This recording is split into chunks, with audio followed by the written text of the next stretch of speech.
Hi, my name is Keni Burke, and you're watching Soulmessenger TV, hosted by DJ Exceed. 1, 2, get down!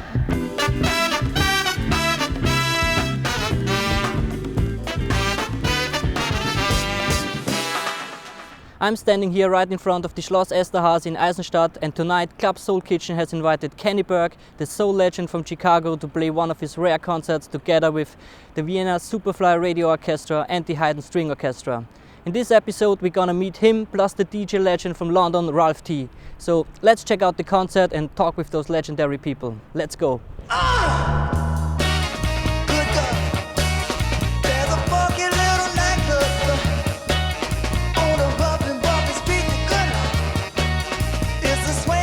So we are backstage at the Haydn Saal. While Keni is doing his last rehearsals, we're gonna talk with Ralph T. He's a dedicated club DJ since the 70s, co-founder of Expansion Records, journalist, author, and is hosting his regular show on Jazz FM. So let's talk with Ralph. So, well, Ralph, you're so long in the business. You've seen so many artists. How do you think soul music has changed through the years? Oh, it's changed dramatically, through the years. I really started appreciating the music in the 70s, and of course by then it had already been going, there's all of the 60s, which some say is the greatest period of soul music, But for me, the 70s and the 80s were my favourite period, and then of course in the mid-80s it changed quite dramatically with programmed instruments coming along, the drum machine, which resulted in the start of house music and hip-hop R&B, so a dramatic change at that point. And there's been some good changes, not so good changes. In the late 80s, for example, I don't think was a very good period for soul music, which is why the whole R&B thing was so big, I think, in the 90s, because it was such a fresh approach to soul music. But then we had the whole neo-soul thing again in the mid-90s, and at the moment, even though the music's not as popular as perhaps it would be nice it would be, but I think there's still some nice music being made today. So yeah, it's changed a lot. So besides your mixing, you're also co-owner of Expansion Records, and I've heard that the name was thought up by the other co-founder, Richard Serling. That's right. To mean stretching the boundaries of independent soul. That's correct. So tell me what is Expansion Records all about? The idea of the label was, we were talking about music changing over the years. And in 1986, when the company first started, it was a very significant time for music, because as I was saying, that the drum machine had come in and music was changing, and a lot of the artists who took for granted that they could be on a big label like Arista Records or Elektra or Warner Brothers didn't have that anymore, because that kind of music wasn't being released by those big companies anymore. And a lot of artists in America were finding themselves recording for maybe their own label or for other little small labels that didn't have the distribution or the platform to be heard overseas. So that's how we started, is kind of finding artists who made the kind of music that we liked in the early 70s and early 80s, and giving them a chance to release their music. That was the idea of it.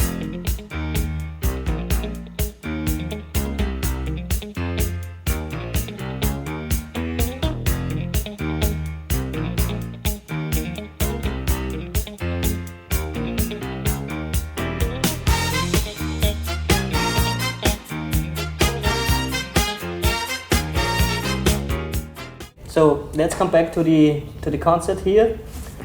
You're gonna play the after show party, and you are supporting Keni the whole trip. How long do you know him? I've known Keni a long time. He recorded for RCA's, 1981, 1982, and then in 1985 I was working with Street Sounds, which is the label I mentioned before, and I did a collection of his songs for the label, which was a combination of the two RCA albums and the album he made for Dark Horse Records, in the 70s. And we put that album out. And I had to do a sleeve note for the album, and I thought it would be great to kind of find him, to be able to talk to him about the experience of making those albums and include it in the sleeve note for the album. But I couldn't find him. And I looked really, really hard. But in the end, the album had to come out without me speaking to him. And then about a year or so later, I was working at Arista Records, and he contacted me out of the blue and was like, I understand you were trying to find me. And I said, well, what it was, I was doing this album, it's a bit late now, but yes, I was. And I said, but you know what, I'm at Arista Records, and what are you doing? Are you making any new music? And he was like, well, actually, I've got a few things, I've got some ideas. And I thought, well, maybe, as I was at Arista Records, there was something we could do. Regrettably, it didn't come to be. My position at Arista kind of expired, shall we say, after a year or so. And we couldn't do what the original plan was, to do something at Arista, but I thought, well, let's keep in touch with him, so maybe at some other point we can do something independent. So that's how and then I flew to New York, actually, for an event, and I met him in New York. And we just sort of kept in touch since then. And we did eventually get to make an album that came out in 1998. And part of the process of him finishing that album involved me going out to his place in Atlanta, which happened to be on my birthday. And his mother baked me a cake, and we had the 5 stair steps at Keni's house singing me happy birthday in his house, and that was like a really great experience. And so since then we just kept in touch. You know? Well, after this interesting interview with DJ Ralph T from London, we're now gonna talk with Keni Burke, the soul legend from Chicago. Let's check it out.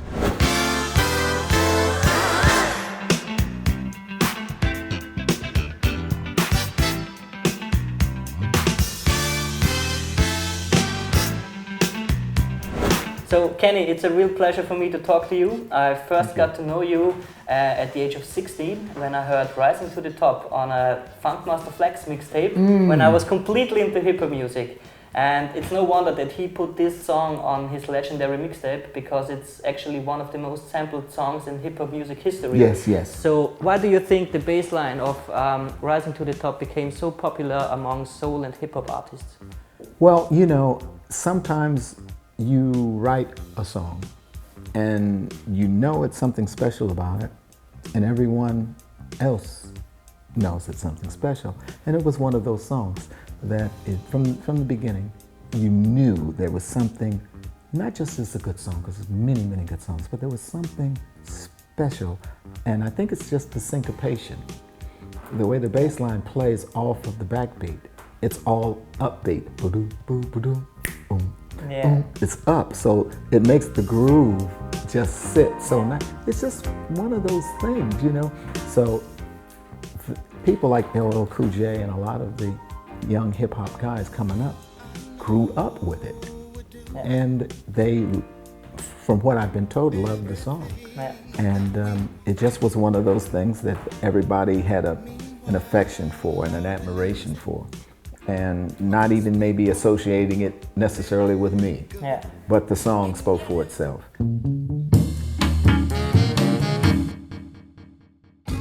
South Michigan Avenue in Chicago is one of the most important places in music history. In the 1950s and 1960s, it was the home base for many uprising record labels, including VJ, Constellation, Wonderful, or Brunswick Records. Many of those labels were responsible for creating a special type of sound which was later called rhythm and blues. Chicago's Record Row was also home of Chess Records, founded in 1950 by Leonard and Phil Chess, 2 Polish immigrants. Chess Records, formerly known as Aristocrat Records, was responsible for signing and developing some of the greatest names in music, such as Chuck Berry, Bo Diddley and Howlin' Wolf. The label VJ was Chicago's pioneer soul label. In 1958, it produced the first soul hit in Chicago, which was Jerry Butler and the Impressions with the song For Your Precious Love. Besides other labels like Brunswick and Constellation Records, there was also Curtom Records, the record label started by Curtis Mayfield, along with the Impressions associate Eddie Thomas in 1968. It is noted for being one of the first ever record labels owned by an African American artist. Along with the Impressions releases and Mayfield's own solo material, artists like Linda Clifford, Baby Huey and the Babysitters, Leroy Hudson, the Staple Singers and of course the 5 Stair Steps released their albums on Curtain Records or its affiliated labels. You grew up in a time which was really special to the history of soul and R&B music, with many musicians coming out at that time that we call legends now. I think this must have been such a great time, full of inspiration for you. Tell me, how was it back then? Well, you know, the 60s, I mean, speaks for itself, that, you know, that era of music. And we came up in Chicago, which is a very well-rooted town, you know, in good quality music. And people like the Impressions and Curtis Mayfield and, you know, Smokey Robinson and the Miracles, Gene Chandler, I could go on and on. So we came up under that kind of era of music and being very young.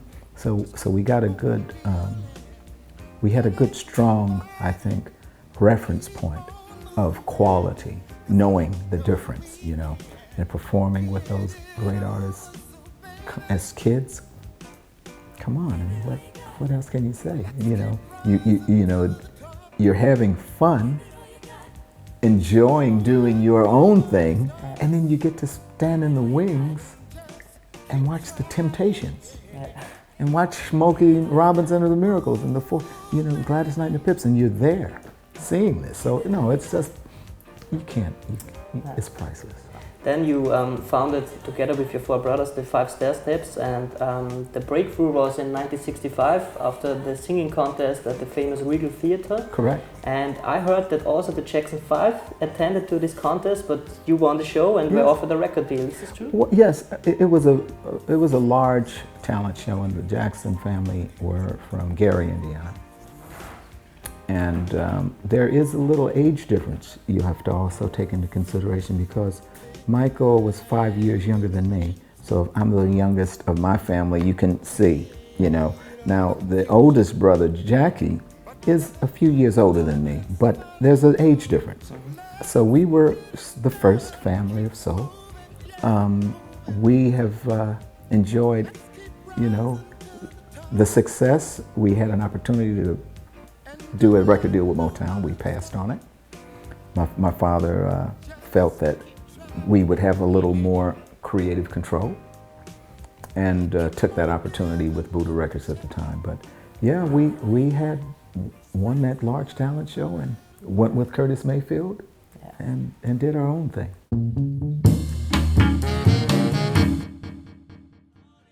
My record of the episode is taken from this album, Songs for Evolution, 1976, Atlantic Records.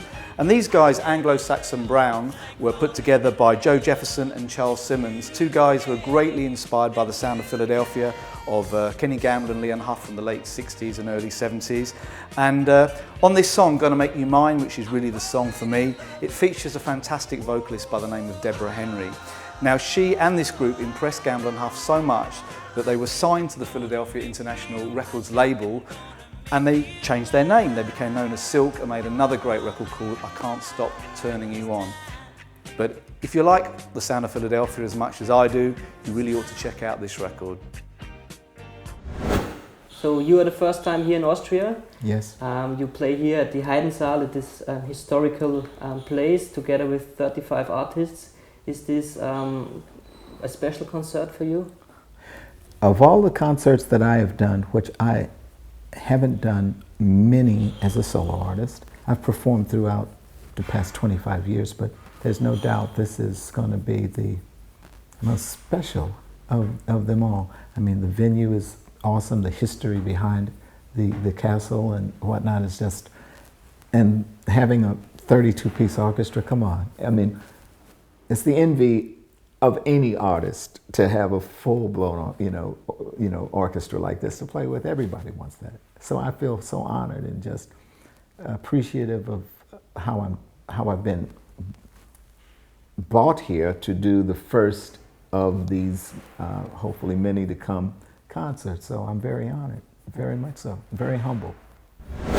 So this was the first episode of Soulmessenger TV, the #1 show when it comes to soul, funk and disco music. If you enjoyed the show, keep supporting Soulmessenger TV and tune in into my next episodes. I'm now gonna check out the rest of the concert. My name is DJ Exceed and the funk is in your area. See you next time. Let's do it.